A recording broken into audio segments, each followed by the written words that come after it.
BJP எம்எல்ஏக்கு அமைச்சர் பதவி வேணுமா, அமைச்சர் பதவி கொடுக்கலன்னு சொல்லி சிறுபான்மை மக்கள் கொந்தளிக்கிறாங்களாம்.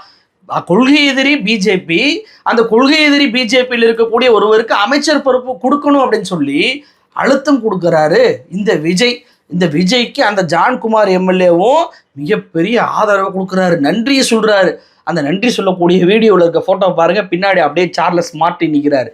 என்னடா அந்த சார்லஸ் மார்ட்டின் நிற்கிறாரு, என்ன கணக்கு அப்படின்னு சொல்லி ஆய்வு பண்ணி பார்த்தா, யார் இந்த ஜான்குமார்னு சொல்லி ஆய்வு பண்ணி பார்த்தா, இந்த ஜான்குமார் வந்து பார்த்தீங்கன்னா நம்ம நாராயணசாமி அவர்கள் புதுச்சேரி முதலமைச்சர் ஆகிறாரு. அவர் அப்போ எம்எல்ஏக்கு போட்டி இடலை. அப்போது தன்னுடைய எம்எல்ஏ பதவியை விட்டு கொடுத்து நாராயணசாமியை முதலமைச்சர் ஆக்குனவர் யாரு? இந்த ஜான்குமார் தான். காங்கிரஸ்ல இருந்தாரு.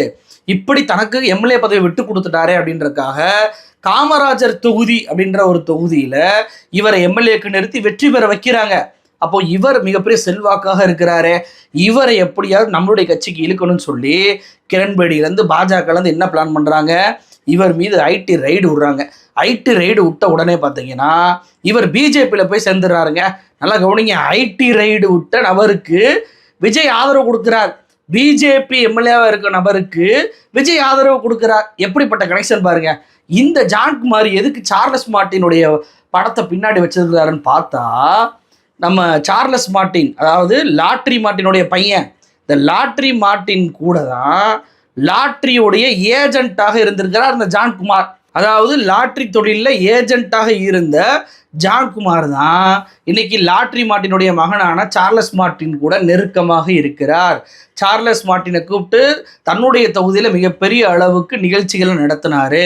அப்போது இவருக்கு எம்எல்ஏ பதவி, இவருக்கு அந்த அமைச்சர் பொறுப்பு இலாக்கா கொடுத்த போதும் கூட இவருக்கு அந்த பொறுப்பு கிடைக்காததற்கு காரணமே லாட்ரி மார்ட்டினுடைய அந்த நெருக்கம் தான் அப்படின்ற குற்றச்சாட்டு புதுச்சேரியில் இருக்குது. அப்போது லாட்ரி மார்ட்டினுடைய பையன்ட்ட நெருக்கம் காட்டக்கூடிய ஜான்குமார், லாட்ரி ஏஜென்ட்டாக இருக்கக்கூடிய ஜான்குமாருக்கு விஜய் ஆதரவு கொடுக்குறாரு.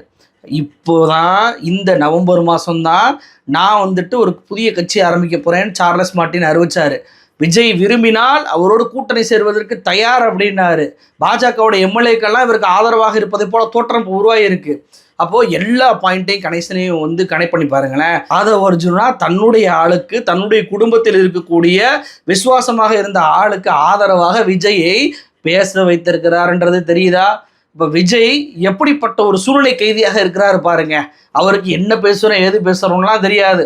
ஆதவ அர்ஜுனா எழுதி கொடுப்பதை தான் விஜய் பேசுகிறார் அப்படின்றத ஜான்குமாருடைய ஆதரவின் மூலமாகவே தெரிய வருதா இல்லையா?